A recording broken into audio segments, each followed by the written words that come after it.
বণিক দল সৈয়দনা ইউসুফকে কুয়া থেকে নিয়ে মিশরে বিক্রি করছে, জানেন না?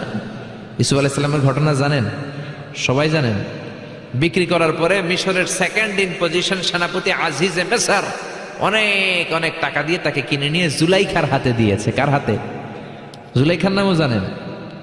জুলাইখার হাতে দেওয়ার পরে জুলাইখা তারে নিজের ছেলের মতো মানুষ করতে শুরু করেছে। কিন্তু সৈয়দনা ইউসুফ যখন যুবক হয়ে গিয়েছে, ওনার চেহারা এত সুন্দর ছিল, জুলাইখা নিজেই ইউসুফের প্রেমে পড়ে গিয়েছে। নাউজুবিল্লাহ পড়েন। জুলাইখা বলে, ইউসুফ আমি তোমারে ভালোবাসি। ইউসুফ কয়, আমি আল্লাহরে ভালোবাসি।